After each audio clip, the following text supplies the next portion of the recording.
as a lady, is it really my fault I have a nice ass? Is it really my fault I have nice boobies or whatever? You see, is it my fault like I stand out?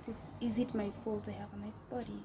And you see, at the end of the day, when you go back to your house and remember what you've been through, like a shitty day, you just can't trust anyone out there. And I mean, like in my case, I saw a familiar face. So hello everyone, and welcome back to my YouTube channel. I am Gladys Mbora, and if you're a new viewer, please make sure you hit the subscribe button for more. So I hope the year 2021 was an amazing one for you. It was amazing for me. I achieved my goals. I'm also looking forward to achieving more in the year 2022. So I would really like to talk about what happened to me on 31st December 2021, New Year's Eve. I'm still traumatized about it, but the thing is, you have to move on from every situation in life. So here's how it started.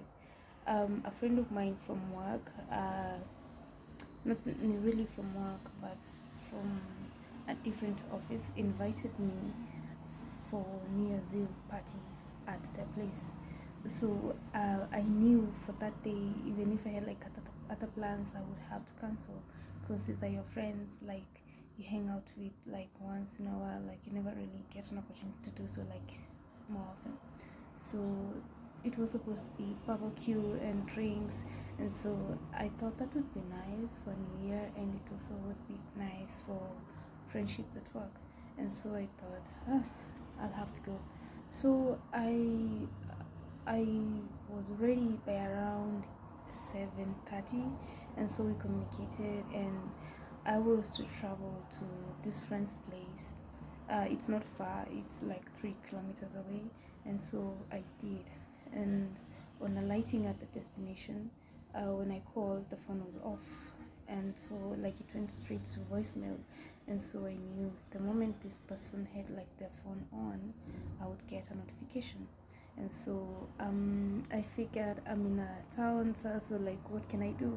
So I decided to like pop into one of the salons.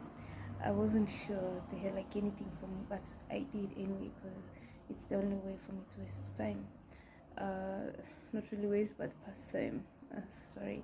So I did, and I was at the salon for around 20-30 minutes. I didn't quite take note, but the thing is, by the time it was getting to around 9, I thought it was a bit late for New Year's for me to be outside and not be doing anything. And so I had to decide to like go back home, and so I had to like board a mat and go back home.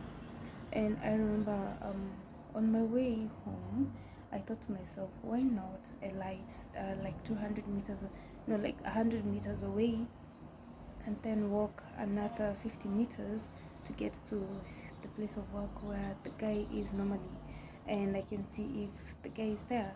And so I alight 100 meters away from my home and walked 50 meters to his place of work. And it was closed, like the office was closed. So I thought, let me just walk home. I think that's it for me for the night. I can't go back, like I can't take another trip. And so I remember, as I was walking, I had walked like say I was not at the main road, and my house is from the place I was walking from is like 100 meters away. And so I decide, it doesn't hurt to walk. So I start walking. I normally use, okay, there are the small roads, but I choose to walk on the main road because it's not really all that busy. But on this specific day, people are like traveling, people are going to have fun, people want to go and have fun. It's the new year, and so it was a little bit busy, but not so busy. And so I decided, it won't hurt. And so I started walking on the pavement. And I remember, like, I had barely taken 10 steps, and I met these two boys. I would like to believe they're men. uh, I I highly doubt that they just hit 20s, and so I would say young adults, and so I see them on the road and they want to, like cross to the other side of the road, and so since they were there first, I had to like let them go first, and so I do, and I realized they weren't really in a hurry.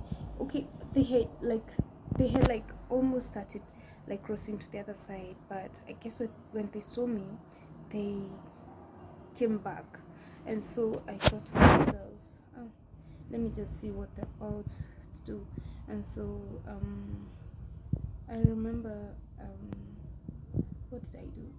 I am always polite enough to say hi to almost everyone, and so I said hi, and just to see what their reaction would be.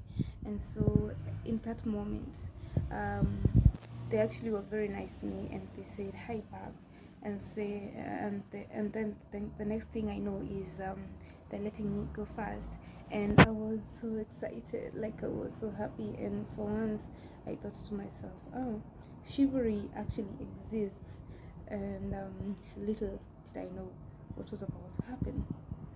Oh wow. No, and I was there like, thank you so much, God bless you.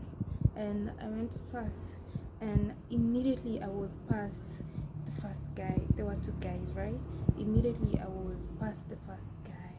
I remember he brought his hand onto my chest, like wanting to grab my boob, and then I was so mad. I like pushed his hand away, and he got so mad. Maybe guys, you can help me understand this. Like, why was he mad? Like he was trying to like touch my boob, and I pushed him away like very hard, and I think he almost fell or something, and then he started hurling insults at me, and I was busy trying to like get past the second guy. The second guy looked very familiar to me, and I think it's either he's one of my friends, or I've just seen him somewhere else. And so I thought to myself, this doesn't really look good.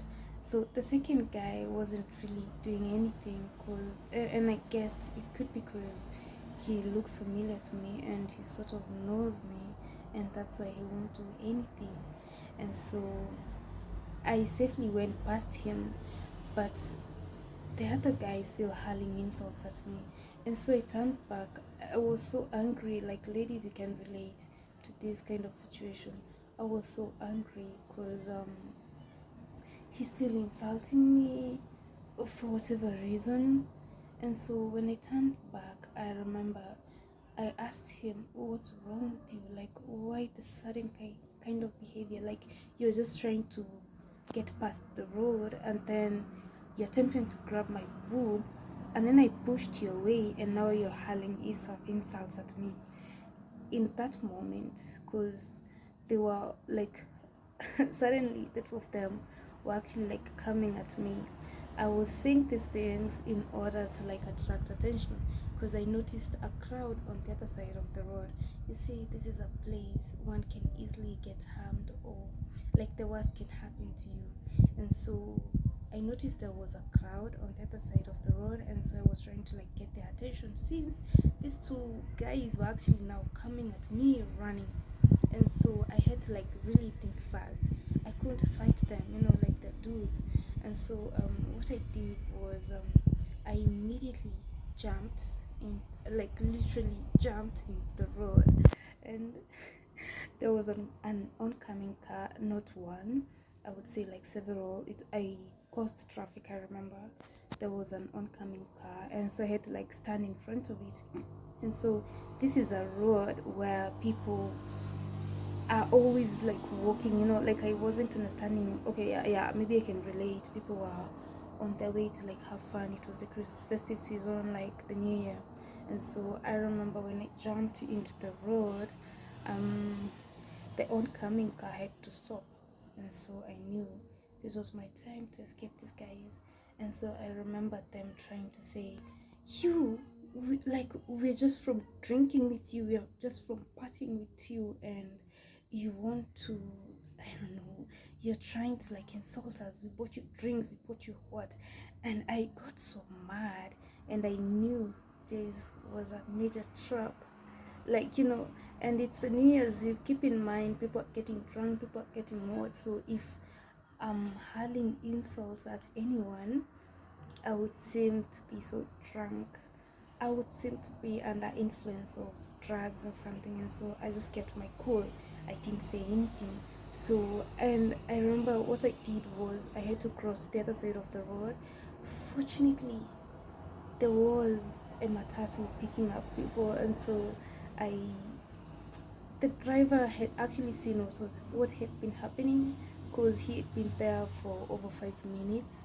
It's not so busy, so and so I remember he actually asked me to like board the matatu, and he actually offered to drop me at a safer place.